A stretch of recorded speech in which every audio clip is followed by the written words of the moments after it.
finished making it's an apple carrot cake that we call a Mesa Verde groom's cake, because we made this cake at the request of our son when he was married in Mesa Verde National Park at sunset. And so we have it in the Dutch oven going over here, and the reason that we have this chimney enclosure for you, we live in Casper, it's really windy, and when you get a lot of wind you have variations in the temperature of your Dutch, and this way you don't have burn spots and raw spots, so that's why we have it covered. And then the next dish that we're going to get ready, we'll take the carrot cake out. It needs to cool before we can take it out of the Dutch and frost it. And then the next thing we're going to make is cowboy cornbread. And we're using a 12-inch deep Dutch. So that's kind of what we got going on right now.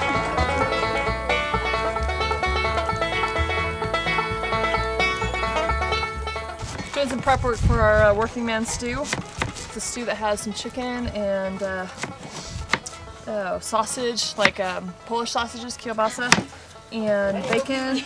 Has onions and chicken, and so that's why I'm doing the prep for that right now. We're also doing a lemon lime dumplings. They're apple dumplings that are wrapped in crescent rolls with cinnamon and sugar, and then they're doused with Sprite. And we're also doing a toffee caramel apple crunch, and that's going to be our dessert dish. So, cool thing here is that you see all different styles of what people can do.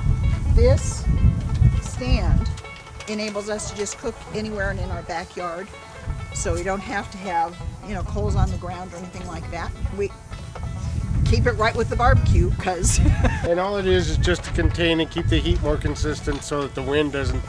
And with this type of wind, a little breeze like this, it really cuts your coals as far as their real cooking time. Not quite in half, but close. So you'd be replenishing your coals, and well, the guys in the ground, you know, they're doing the same thing, only they've got a little dip in the ground and keeping the air movement from quite killing the coals that way. The bell pepper gives it a little flavor, but it's more or less for pretty. Well, there's really no theory. It's just a matter of what kind of equipment you have. For us, we don't have you know, big chimneys like our other folks here. So this is, you know, a truly traditional way to do it. Is, you know, you dig a pit, you build a fire, and you can use your charcoal, or if you don't have charcoal, you just use the ashes. And so sometimes we've been known to use just the ashes instead of the charcoal. And so that's what we're doing here, is, you know, just doing a pit first and then heating our charcoal for a little bit later. Well, I'm making some pronghorn potatoes, and this here that I'm working on is a steak and gravy meal. And then I'll be making a rhubarb cobbler. Well, you know, last weekend we'd been up on Francis Creek up by Wagon Box Park. We camped up there for 4 days, something like that. And with our Dutch ovens. With our Dutch ovens. And we were coming through Meeteetse, and we looked back at the visitor center and said, Meeteetse Dutch oven cook-off. I go, wait a minute, let's find out what this is about.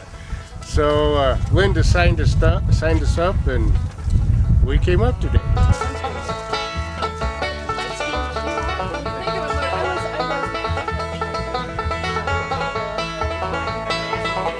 Yeah, and I've been doing this for about a year now. Competitively? No, just for family and friends, and they've always enjoyed it. I have to say they didn't really enjoy it right off the bat, though. But they say it has improved a little, so I come down here and see if I couldn't burn something.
here we've got these little ballots. So you can pick one up now or when you get done. And it's just like the bread and breakfast.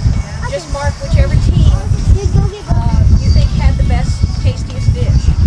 And then we're going to collect these later and we'll see who got the most votes, and that's our winner.